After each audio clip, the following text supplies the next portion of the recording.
this iPhone 13 mini for about a year now, but I've been waiting to buy it for more than twice as long, even before the 12 mini came out. When the first rumors of the 5.4-inch ultra-compact iPhone started going around, I got excited mainly for two reasons. First, I started to appreciate small phones more and more by that time, because the whole smartphone market just kept pushing for bigger and bigger models. And the second reason was that the iPhone 11 series was the first one that actually caught my attention. It was the first iPhone ever, 11 Pro in particular, that I could genuinely see myself using. But way more on that in another video.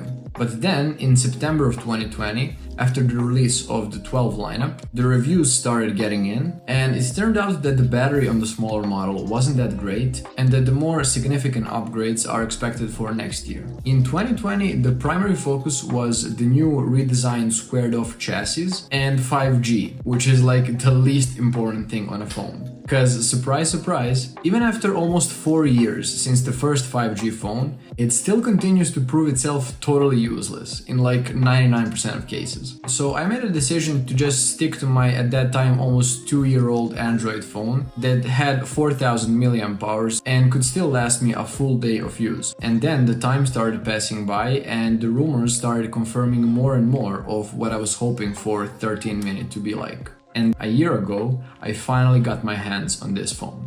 After years of having huge phones, it was such a great refresh to go back to something compact. And the battery was, as the rumors suggested, also greatly improved. But if you're maybe still on the fence about it, let me just take you a couple of years back.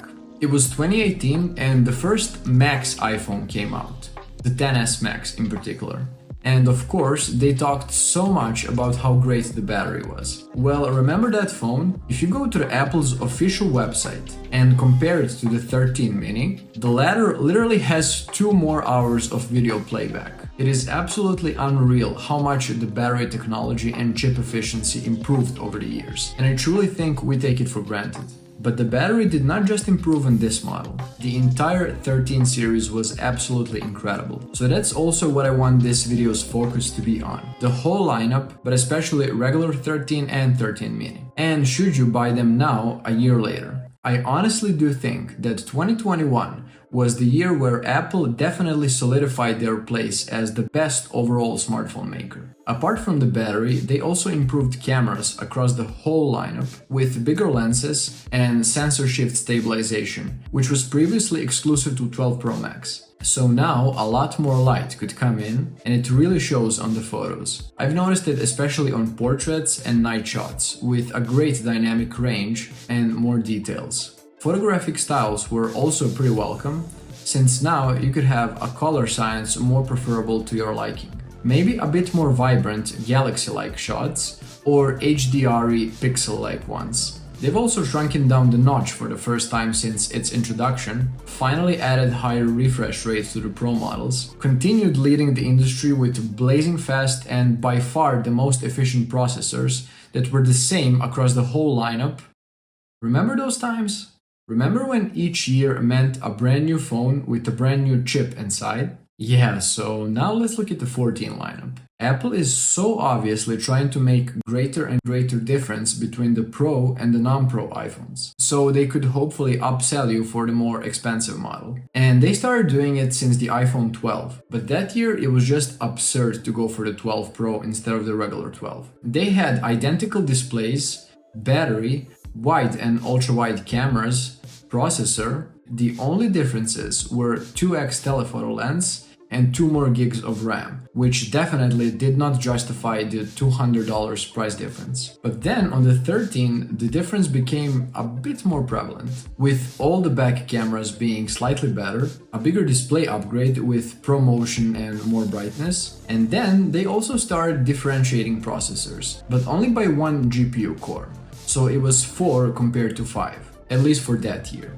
And now in 2022, you have the entirely new generation of A16 chip, but only for the Pro models, while the regular 14 still uses the last year's A15. And you could argue that yes, the A15 is still the second best smartphone chip, but you can definitely see what their plan for the future is here. The camera difference is also becoming very big and noticeable with this huge 48 megapixel sensor, and even the battery life is rated higher for the same sized models that are Pro.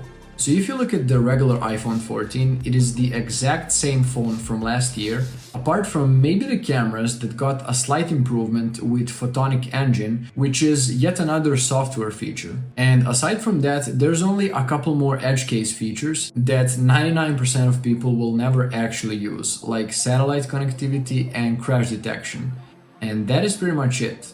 This was less of an upgrade than the XS was over the 10. So basically, if you want real upgrades, you'll have to be prepared to pay the Pro money for them. Or if you want an excellent, well-rounded, now pretty much a mid-range phone that's gonna last you for years down the line, for literally half the price of the 14 Pro Max, you can get the 13 mini, which I would argue now is the absolute best time to go for. Cause as we all saw, and as I predicted in my first ever YouTube video, which I really recommend you check out, this is the last iPhone mini, and there will probably never be a phone like this again. So you can go for this one or the regular 13, but either way, I really do think that you'll be more than satisfied, and I recommend them now more than ever. Before the video ends, I want to make a couple of very big announcements. First, I want to thank all of you that are watching for so much support, all the positive comments and feedback from the first video onwards. It means so much seeing that a lot of people really enjoy my work. So I want to announce that my website, that I myself created and designed from the ground up, is now live. There's absolutely everything on it, from my Lightroom presets that I use on all of my photography work, gallery of some of my favorite shots throughout the years, all of my links, etc.